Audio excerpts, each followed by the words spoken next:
So the thing is, I really don't like the dentist that I had as a kid because I don't feel like I should have had so many damn cavities as a kid. I mean, I didn't eat that unhealthy. I brushed my teeth, and I had like tons of cavities, and they were mercury fillings, mercury fillings, like 9 mercury fillings, right? And like I'm hearing I'm like 17, 18 years old, and I'm going to like health expos in San Francisco, and I'm finding out that this mercury that's in my mouth is like terrible for you. It causes all kinds of neurological issues, and I've had neurological issues with like ADD, OCD, whatever, tons of shit, right? So like I'm like, holy shit, I got to get that stuff out, right?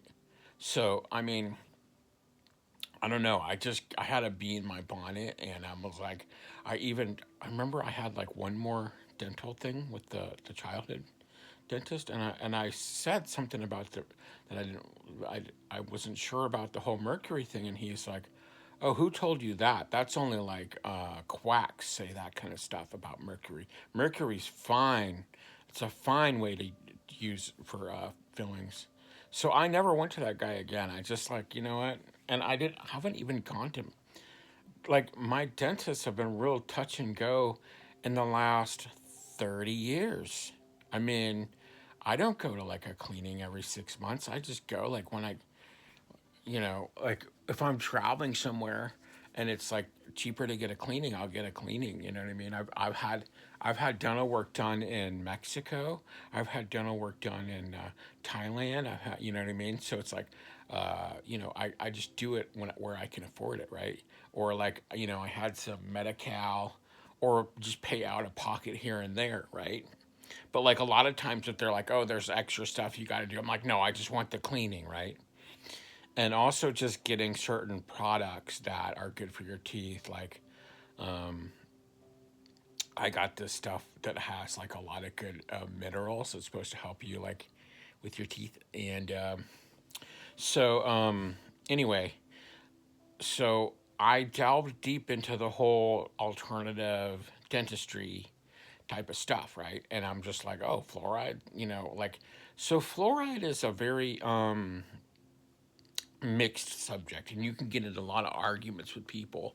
I even was like talking to a guy at the bus stop, and he seemed very kind of hippie-ish, and he's like, "Oh, fluoride's great for your teeth, though." Blah blah blah. And I'm just like, okay, like I'm not going to argue with you, but there's been a lot of studies that fluoride is not good for the brain. And I actually talked to a guy at the punk rock museum in Vegas, and he was like some kind of scientist, and he was like, he goes like, the tricky thing about fluoride is it is good for your teeth, but it's also bad for your brain. So it's like it's kind of like you just have to have a little bit, for your teeth or something. But I would have to educate myself more on why it's good for your teeth, because I became so anti fluoride that I just did not.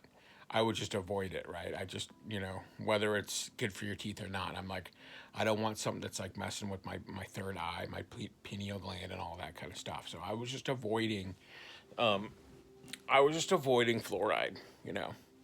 And I know that you can't avoid it completely because it's in the water, it's in like, just about everything, right? So, but in terms of toothpaste and stuff, I never buy it like the stuff with the fluoride. And so and it's funny because now you go to foreign countries, and it used to be a lot of them didn't have it, but now a lot of them do. So but anyway, some people go, "Oh, you're an idiot. Fluoride's great for you." Blah blah blah.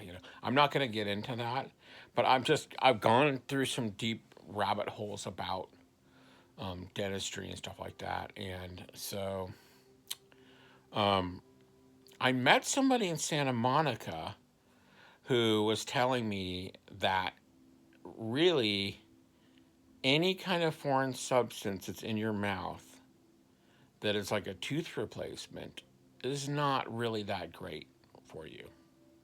So, which is really hard because what do you do if you break a teeth or something like that? But I think he might have even had. I think he might have just elected to, like, instead of getting implants, maybe he might have had false teeth. I'm not sure, but he was just saying it's preferable to not have any kind of, you know, because when it's in your mouth, it's really like not good to have that there. And so anyway, um, I've kind of tried to avoid the different kind of fillings and all that kind of stuff.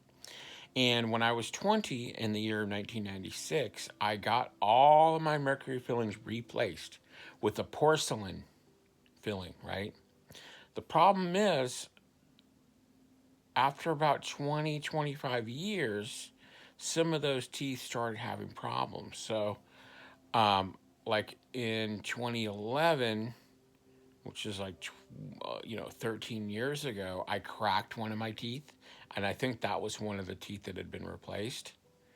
And so I had to have that extracted, and I haven't had it replaced yet, right? And then recently I had another tooth that had to be extracted a few years ago.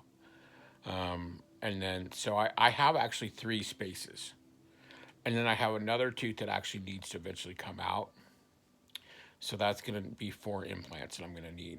But if I can wait until when they actually do the stem cells, that would be awesome. If I could get stem cells to regrow my teeth, that would be a real game changer. And I just don't know if I want to wait till 2030. I almost want to go down to Osaka and be like, look, if you guys know it's good, like, let me do this, I mean, I don't know. You know what I mean? I just want to try it.